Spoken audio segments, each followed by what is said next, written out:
পাকে প্রেমিকরা আসে ফিরে আসে ওই বদরের ময়দানের কথাটা একটু ভুলেনি আল্লাহ নবী ওই বাচ্চা দুটোকে বলে না বাবা তোমরা মায়ের শোনা মায়ের কাছে ফিরে যাও সময় আমার সংক্ষেপে দিকে কি হবে তাহলে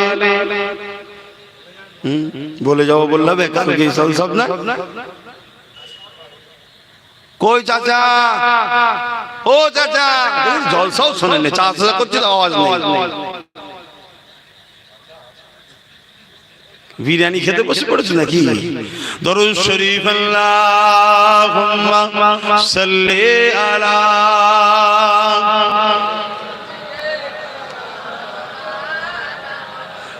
মাশাআল্লাহ মাশাআল্লাহ পড়েন পড়েন খুব সুন্দর কথা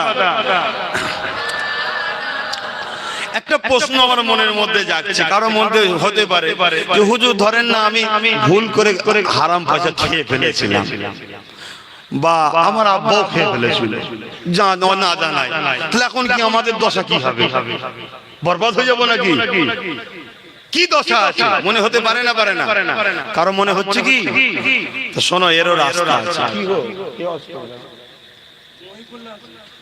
আমার ভাই কই তুমি নিয়ে আসি আচ্ছা আচ্ছা ঠিক না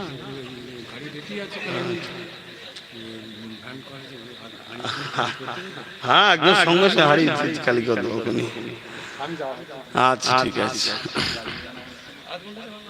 না শুনছেন কারো মনে হতে পারে যে কি হবে তওবা করা আল্লাহর একজন ওলির দরবারে নিজেকে বাইউন বিক্রি করে দেওয়া আল্লাহ আল্লাহর রাসূলকে পাওয়ার জন্য জোরে বলুন সুবহানাল্লাহ কোরআন সুন্নাহর আলোকে ওই ওলি তোমাকে যেভাবে চলতে বলবে তুমি সেভাবে চলবে যুবকরা চিন্তা করো ফিরে আসো আমার সোনার ভাইরা আসো গো একসাথে দুনিয়ায় থাকবো পরকালে একসাথে জান্নাত থাকবো দল তার সাথে করো যার সাথে পরকালে থাকতে পারবে হ্যাঁ তার সাথে থাকো বেকার নয় কেন নিঃশ্বাসের কোনো বিশ্বাস নাই কিচ্ছু বিশ্বাস নাই এখান থেকে ঘরে যেতে পারবে কোনো গ্যারান্টি নেই কিন্তু ভালো তাকে বাসো যার সাথে আখিরাতে থাকতে পারবে জীবনের প্রতিটা মুহূর্ত মাকসাদ একটাই হবে আল্লাহকে খুশি করা নবীর কথা অনুযায়ী চলা এ নওজোয়ান তরুণেরা এ নবী পাকের প্রেমিকেরা আল্লাহ নবী সাহাবাদের উপরে কত জুলুম হয়েছে হকের জন্য ন্যায়ের জন্য আল্লাহ তাদেরকে পরীক্ষা নিয়েছে যেটা তারা আমাদের জন্য মডেল হয়ে রয়েছে এই মডেল আল্লাহ বানিয়েছে যাতে করে বিশ্বের জমিনে মানুষ ওই নবী সাহাবাদেরকে দেখে শিক্ষা নিতে পারে শুধু সাহাবার নয় গো আমার নবী পাকের উপরেও আল্লাহ পাক কেমন পরীক্ষা নিয়েছেন দেখে নবী আমার জানিয়ে দিয়েছিলেন আমার সাহাবারা আল্লাহ পাক আমার উপরে যে পরীক্ষাটা নিয়েছে অন্য কারোর উপরে সে পরীক্ষাটা নাই নে ইতিহাসের পাতা খুলে দেখে নাও গো আল্লাহ নবী মক্কার মানুষকে যখন বলতে লাগলো তোমরা এক আল্লাহর সত্য করো মানুষে খুন খারাপি করো না হত্যা করো না হারাম খাবার খেও না নারীগুলোকে হত্যা করে দিও না নারীগুলোকে জন্তু মেরে দিও না এ মক্কার মানুষেরা বাবারা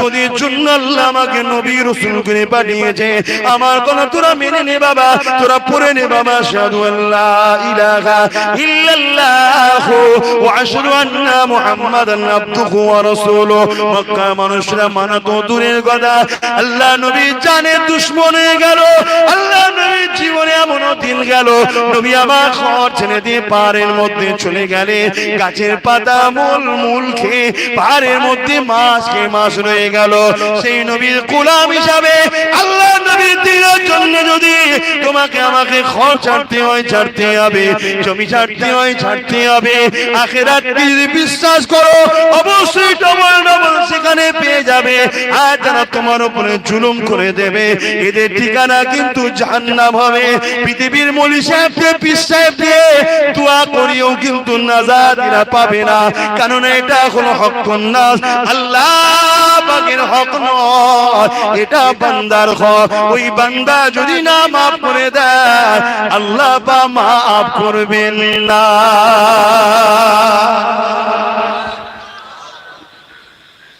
সিস্টেম ইসলামের দেখেছেন তো কত সুন্দর। আল্লাহ নবী এমন করে দিনা জীবনেতে মক্কা জমিনে বারবার বলতে লেগেছে, কেউ নবী পাকের কথা মানতে চাইছে না। নবী আবার এমন করে এখান থেকে পাশে তায়েফ রয়েছে, আল্লাহ নবী ভাবলেন তায়েফের মানুষরা যদি আমার কথা না মেনে নেয়, এই জন্য নবী আমার মক্কা ছেড়ে দিয়ে তায়েফের জমিনে দিয়ে রওনা দিলেন। ওই তায়েফের জমিনে যাবার আগে মক্কার সন্ত্রাসীরা তারা তায়েফের জালিমদেরকে জানিয়ে দিল, এই তায়েফের লিডারেরা, এই তায়েফের নেতারা, ওই যে আব্দুল্লাহর বেটা মুহাম্মদ সাল্লাল্লাহু আলাইহি ওয়াসাল্লাম তিনি তায়েফের জমিনে যাচ্ছে। তবে শুনে রেখে দাও, মুহাম্মদ যা বলে সত্য বলে, ঠিকই বলে। মুহাম্মদ ন্যায়ের পক্ষে, মুহাম্মদ সত্যের পক্ষে, মুহাম্মদ মানবতার পক্ষে, মুহাম্মদ ইনসানিয়াতের পক্ষে, মুহাম্মদ রাসূল গরীব দুঃখী মানুষদের পক্ষে। মুহাম্মদ নারীদের উপরে জুলুম করা পছন্দ করে না, নারীর ইজ্জত এখানে হবে এটা মুহাম্মদ রাসূল পছন্দ করে না। তবে শুনে রেখে দাও, যদি মুহাম্মাদের কথা মেনে নি তাহলে আমাদের চিটিংবাজি সাম্রাজ্য থাকবে না, দুর্নীতি সাম্রাজ্য থাকবে না, তুলাবাজি সাম্রাজ্য থাকবে না, নারী নিয়ে ভোগ বিলাসের সাম্রাজ্য, এমন করে মানুষকে ভয় দেখিয়ে যে রাজত্ব করছে এটা থাকবে না। এই মুহাম্মদ ঢোকার আগে বর্ডারে তোমরা রুখে দাও। মক্কা সন্ত্রাসীরা এই মেসেজটা পাঠিয়ে দিল, এমন করে তায়েফের সন্ত্রাসীরা, তায়েফের লিডারেরা বাচ্চা বাচ্চা ছেলেদের করে খেপিয়ে দিল। একটা মানুষ আসছে যে নাকি পাগল, নাউজুবিল্লাহ মিন জালিক। আরে আমার নবী পাক এদেরকে বাঁচাবার জন্য গেল, এরাই নবীকে পাগল বলল। আজও সেই নবীর গোলাম তোমাদেরকে বাঁচাতে চাইছি। তোমাদের মধ্যে অনেকে আমাকে এখনো গালি দেয়। এই যুবকেরা মনে কষ্ট না, কেননা নবীর পক্ষে থাকলে এটা পাওনা থাকবেই, পেতে হবে। আমার নবী পেয়েছে, আমরা পাবো না হয়। আহা, আরে এমন করে বাচ্চা বাচ্চা ছেলেগুলো বর্ডারে ধারে চলে এলো। আল্লাহ নবী যখন যেতে লাগলো, ওই দেখো আসছে পা তো ছুঁড়ে ছুঁড়ে আমার নবীকে মারতে লাগলে। বাবারা মারা এতিমেশি নবী আমার শরীরে পাথর লাগার সাথে সাথে শরীর দিয়ে দরদর করে রক্ত ঝরতে লেগেছে। নবী আমার নবী এক কদম করে আগে যায়। এ তায়েফের মানুষেরা আমাকে মেরো না, আমি পাগল নয়, আমি তোমাদেরকে বাঁচাবার জন্য এসেছি। আল্লাহ পাক আমাকে পাঠিয়েছে। তোমরা এক আল্লাহ ছেড়ে দিয়ে নকল মালিকের উপাসনা করো। তোমরা ফিতনার মধ্যে জড়িয়ে গেছো। তোমরা শুধুমাত্র দুনিয়ার জমিনে কোটি কদম মারো, তোমাদের ঘরে কৃতদাস বানিয়ে ফেলেছে। তোমরা তাদের দাসত্ব স্বীকার করে নিয়েছো। বাবারা এগুলো করলে হবে না রে বাবা। আল্লাহ আমাকে পাঠিয়েছে তোমাদের ঘরে সেই মালিকের দাসত্ব করতে হবে, যিনি তোমাদের ঘরে চোখ দিয়েছে, কান দিয়েছে, মায়ের পেটে তোমাদেরকে সৃষ্টি করেছে, দাঁত দিয়েছে, কত সুন্দর করে জমিনে তোমাদের জন্য নিঃশ্বাস নিবার ব্যবস্থা করে দিয়েছে, তোমাদের জন্য সূর্য বাঁধিয়েছে, বিছানা করে দিয়েছে, জমিনকে আসমানকে করে দিয়েছে ছাদ। এ বাবারা, তোমাদের জন্য আমি এসেছি উসমান রাসূল হিসাবে, নবী হিসাবে, মেসেঞ্জার হিসাবে। আমাকে মেরো না বাবা, মেরো না বাবা। এইভাবে কিন্তু নবী আমার বলে, জালিমরা আমার নবী পাকের উপরে একের পর এক পাথর বৃষ্টি করতে লেগেছে। আল্লাহ নবী তায়েফের বালির উপরে, জমিনের উপরে নবী আমার এত রক্ত বেরিয়েছিল, জুতাখানা রক্ততে ভরে গেল। নবী আমার অজ্ঞান হয়ে পড়ে গেলেন। এ যুবকেরা, সেই নবীর ইসলামকে মিটিয়ে দিও না গো। নামাজ কাজা গুনাহ করছো মাফ হয়ে যাবে, রোজা কাজা গুনাহ করেছো মাফ হয়ে যাবে, গান শুনেছো গুনাহ করেছো মাফ হয়ে যাবে, গাড়ি চেয়েছো গুনাহ করেছো মাফ হয়ে যাবে, প্যান্ট শার্ট পরেছো গুনাহ করেছো মাফ হয়ে যাবে। কিন্তু এমন লোককে তুমি ক্ষমতা দিও না যে তোমার দিনকে পাওয়ারের জন্য মিটিয়ে দেবে। বাবরি মিটিয়ে দিল, এমন করে ত্রিপুরায় মসজিদ গুলো মিটিয়ে দিল। এই যুবকেরা আজকে হিজাব মিটাতে চাইছে, তালাকের বিরুদ্ধে চলছে, কত কি না হচ্ছে। একটু চোখটা খোলো, দেখো দেখো ওই এতিম নবীর উপরে যদি ময়া থাকে, আগামী দিন বুঝে বুঝে বুঝে বুঝে চলো। আমি আব্বাস সিদ্দিকী তোমাদেরকে জানিয়ে দিয়ে যা, আল্লাহ নবীর দ্বীন ইসলাম আমাদের কাছে নিজেদের জানের থেকে বেশি মূল্যবান। এ যুবকেরা তরুণেরা, ভুল আমাকে বুঝো না গো, বুঝার চেষ্টা করো, ভুল আমাকে বুঝো না গো। কেননা আমি নবীর জন্য কুরবান হয়ে গেছি, নবীর জন্য জানকে দান করে দিয়েছি। তাই নবীর গোলাম হিসাবে বলে দিয়ে যা, নবীকে ভালোবাসো, প্রিয়ার করো। কতটা রক্ত ঝরেছিল আল্লাহ নবী তাইফের জমিনে অজ্ঞান হয়ে পড়ে রয়ে গেলেন, নবী আমার অচৈতন্য হয়ে গেলেন। আল্লাহ পাকের এই দৃশ্যটা দেখে ফেরেশতারা কেঁদেছিলেন।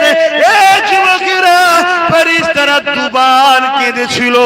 এখনো তাইফের জমিনের ঘটনা দেখে আর একটা হলো আব্বাজান হযরত ইব্রাহিম আলাইহিস সালাম যখন সূরাটা নিয়ে বাচ্চা ইসমাইলের চুলটাকে ধরে কল্লাটা উপর দিকে তুলে দিয়ে বলেছিল, আল্লাহ আমি কি পারবো না আমার বাচ্চাকে আপনার জন্য জবাই করতে? না, আপনি আগে বাচ্চাকে নয়, বিসমিল্লাহ বলে তরবারি চালিয়ে দিয়েছিল।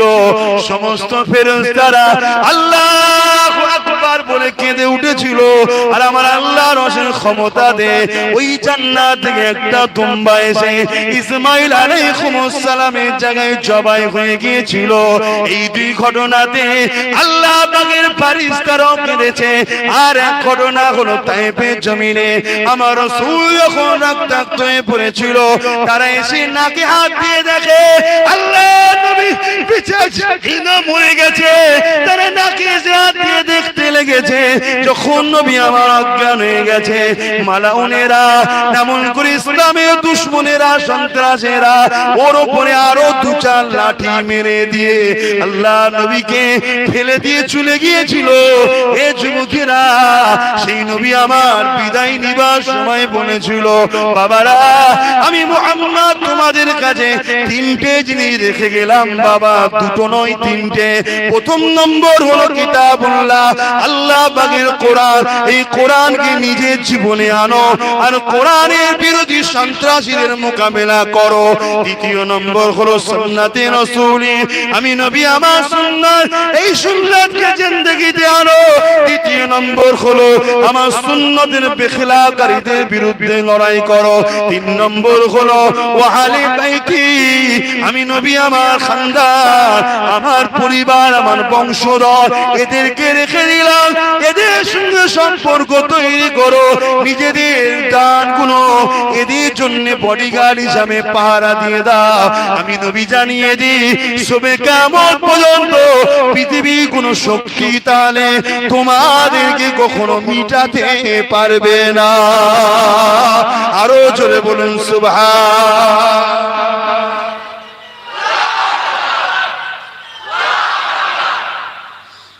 আহা, কোরআনও ছাড়লাম, সুন্নাতও ছাড়লাম, আজ আমাদের ঘরেও তো গাল দিচ্ছেন, ছেড়ে দিলেন।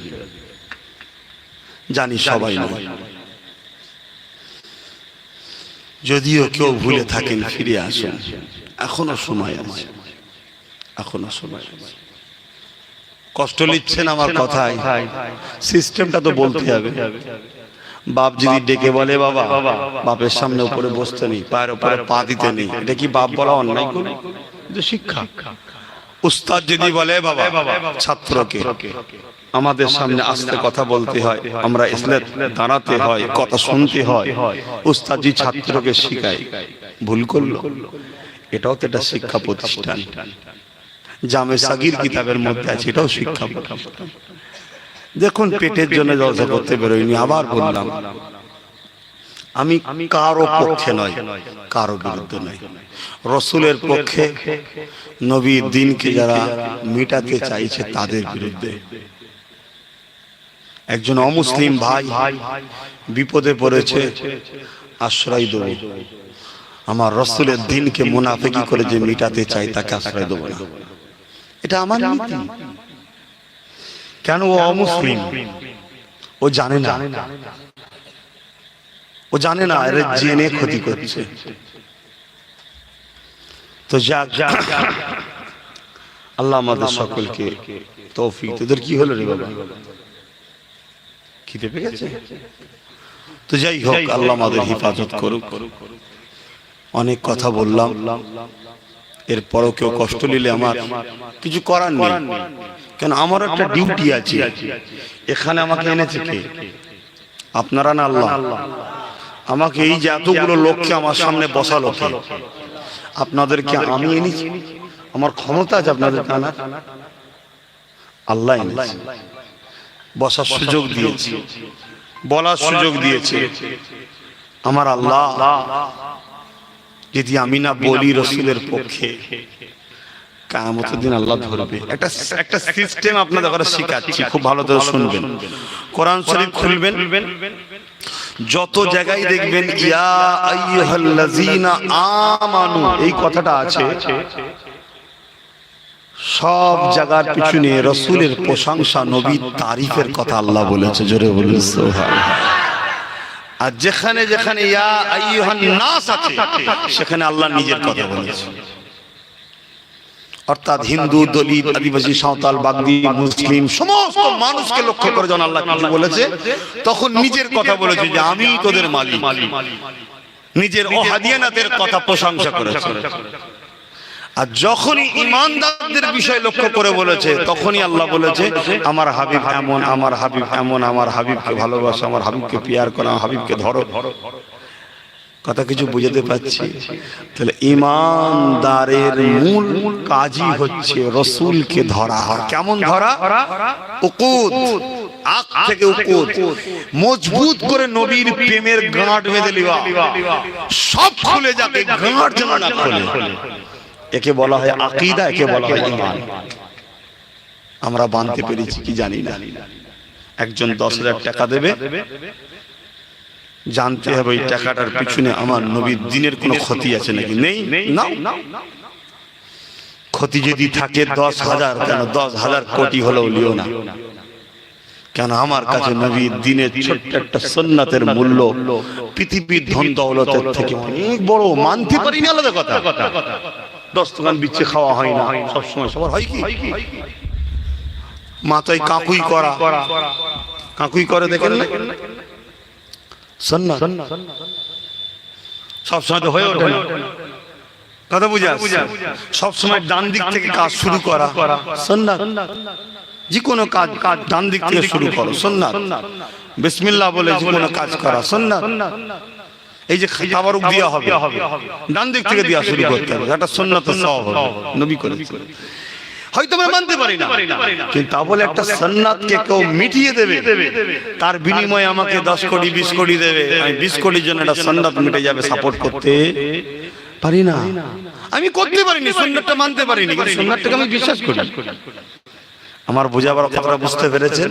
ভুল মাফ আছে, ইসলামের ক্ষতি মাফ নয়। আমি ডাইরেক্ট ক্ষতি করিনি, কিন্তু যারা ক্ষতি করে তাদেরকে সাপোর্ট করছি। ধ্বংস হতে হবে। এখন সময় আছে, আল্লাহ আমাদের বোঝ শক্তি দেন, হেদায়েত আল্লাহ করেন। বলুন আল্লাহুম্মা আমিন। সালাম দেবো ইয়া নবী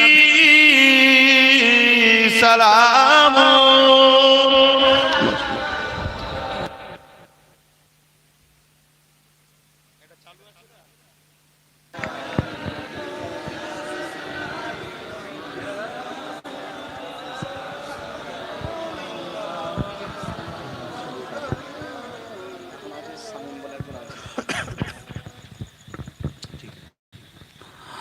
ওহ, আবার কি করে দিয়েছে। তাহলে আল বদর আলাইনা من شنيعات الوداع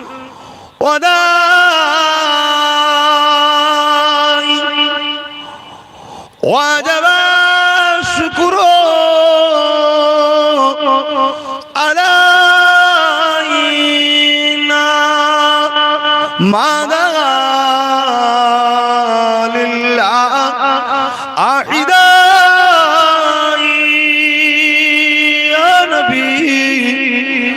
سلام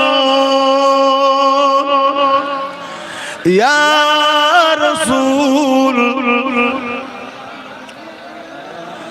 يا حبيب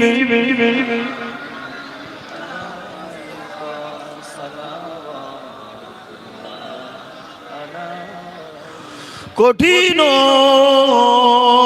হাসরের দিনে কি আছে মোদের কপালে গুনাহগার উম্মত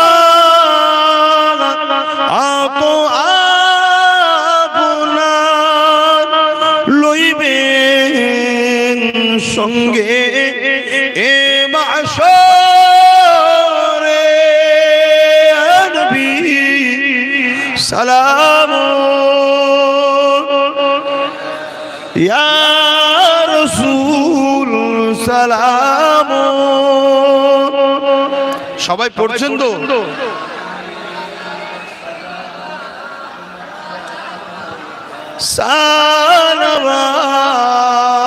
সালাওয়াতুল্লাহ। সকলে বসুন, বসতে দেন নাকি? ইয়া রাব্বি সাল্লি ওয়া সাল্লিম।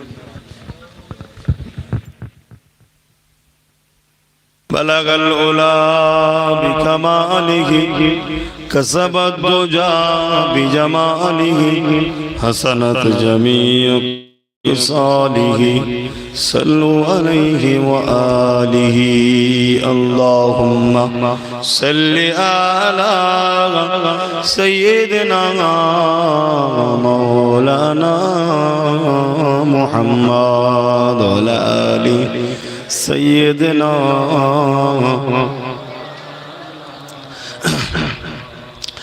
غلام ہے غلام ہے रसूल के गुलाम है गुलाम है गुलाम है रसूल के गुलाम है गुलाम ये रसूल में मौत भी कबूल है गुलाम ये रसूल में मौत भी कबूल है गुलाम है रसूल के गुलाम है। এই যে রসুলের জন্য মরতে হয়, রাজি আছি না নাই? একদম ইমানদাররা হাত তোলেন, রাজি আছেন না নাই?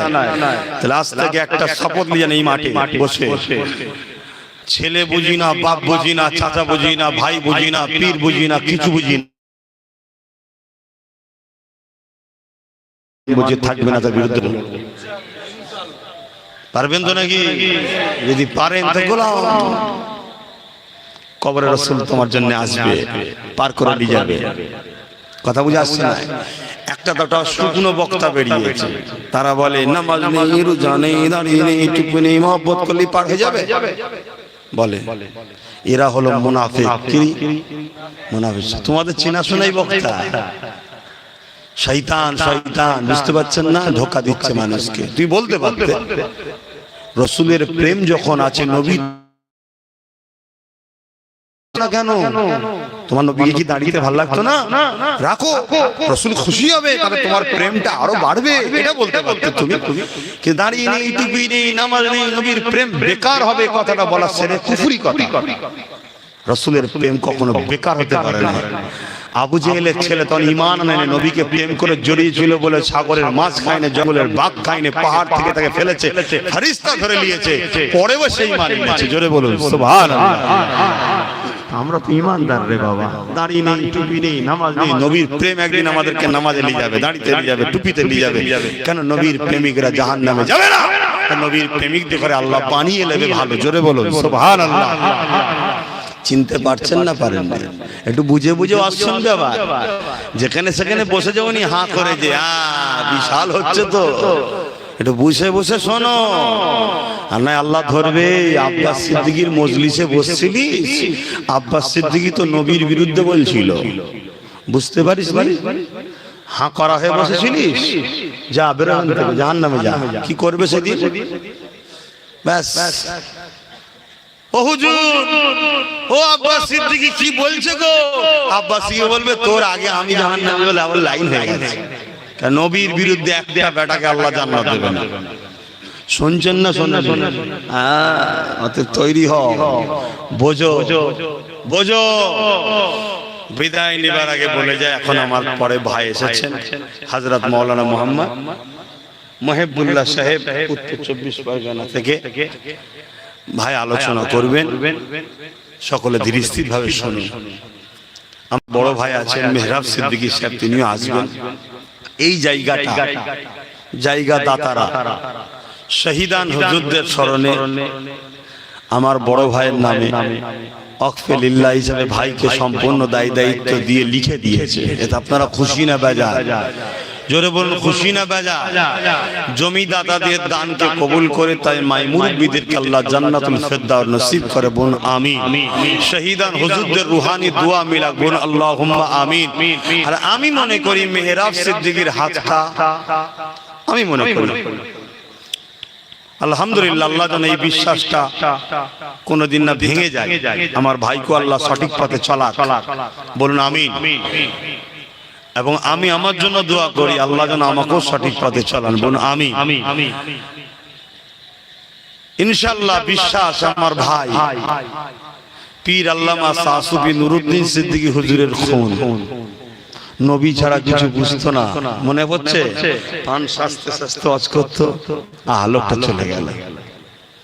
যদি আজ বেঁচে থাকতো আমার একটা সাপোর্টার বাড়তো, আমি মনে করি।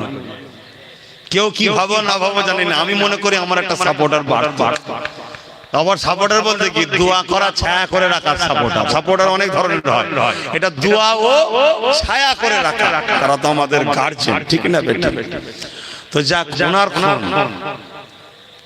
অতএব ঠিক জব্দ হাতেই কিন্তু জমি মালিক জায়গাটা দিয়েছে। ইনশাআল্লাহ এদিক হবে না। তো এই জায়গায় প্রতি বছরে জলসা হয়, সম্ভবত 20 ফাল্গুনি, যে 19-20 মধ্যে হয়। যাই হোক, বড় ভাইজান থাকে, আমি 2 বছর মনে হয় আসছি। তো যা কিছু বললাম, কি কষ্ট পেলেন? সত্য কথা বললে সওয়াব হয়, মিথ্যা কথা বললে গুনাহ হয়। আল্লাহকে সাক্ষী রেখে বলবেন, আমার কথাতে কেউ ব্যথা পেয়েছেন? দোয়া করবেন শেষ নিঃশ্বাস পর্যন্ত রাসূলের গোলামি করতে করতে করতে করতে যেন আল্লাহ মৃত্যু দেয়, বলুন আমিন। জানি না আমার মৃত্যুটার পরে 10 দিন পরে আনিস খানের মতো আমার লাশ টাটকা থাকবে কি, আমি জানি না। কিন্তু সাধারণ ঘরের একটা বাচ্চা আল্লাহর সৃষ্টিকে ভালোবাসার জন্য আল্লাহ তাকে ভালোবেসে নিয়েছে। তার মুখে হয়তো সুন্দর দাড়ি ছিল না, সে কোনো বক্তা মৌলী সাহেব না, ইমাম ছিল না, সাধারণ ঘরে ছেলে ছিল, হয়তো প্যান্ট শার্ট পরতে। যুবক শোনো, তোমরাও প্যান্ট শার্ট পরো, শোনো, তোমাদেরই মতো একটা ভাই, কিন্তু তার একটা কাজ আল্লাহর পছন্দ হয়ে গিয়েছিল। কি কাজ? লা ইয়ারহামুল্লাহু মান লা ইয়ারহামুন নাস। যে মানুষকে ভালোবাসে না তার উপরে আল্লাহর দয়া হয় না, যে মানুষকে ভালোবাসে তার উপরেই আল্লাহর দয়া হয়। ও মানুষকে ভালোবাসতো, সে আদিবাসী হোক, দলিত হোক, সাঁওতাল হোক, মুসলিম হোক, যেই হোক, সে কৃষক হোক আর এনআরসি হোক, বিরুদ্ধে মানে এনআরসি করে তাড়িয়ে দেওয়া সেই লোক হোক, সবার জন্যই কিন্তু মানুষের পাশে দাঁড়াতো। আজ সেই ইনসাফ পাই না, এখনো পাই না, আর পাবে না, পেতে পারে না। যদি পায় অসম্ভব। যেমন হিজরের কাছে বাচ্চা আশা করা যায় না, যেমন কারণ যাদের কাছে ইনসাফ বলে কি জিনিস জানে না তাদের কাছে কখনো আনিসের ইনসাফ পাওয়া যেতে পারে না। এটা আব্বাসের ঈমান বলে যাচ্ছে। কথা বুঝছেন না বোঝেন না? দ্বিতীয় নম্বর কথা, কিন্তু আমাদের একটা কিছু কর্তব্য আছে। সেই কর্তব্য হচ্ছে আমাদের বাচ্চাদের ঘরে এই শিক্ষাটা দিবা যে হাই রে আনিস, তুই 10 দিন পর টাটকা ছিলিস, আর আমরা 2.5 দিন হওয়ার পরে গন্ধ চোটে টিকা যায় না। কথা বুঝছেন না বোঝেন না? জানি না আব্বাস সিদ্দিকীর লাশও 10 দিন পরে টাটকা থাকবে কি, তবে আমার আনিস সাকসেসফুল, গেনার হয়ে কামিয়াবি হয়েছে, অনেক খুশ, তার কিসমত। কেন চলে তো সবাইকে যেতে হবে, 2 দিন আগে আর পরে। কিন্তু দুঃখ হচ্ছে এটা, তাকে পুলিশ ফেলে মেরে দিল।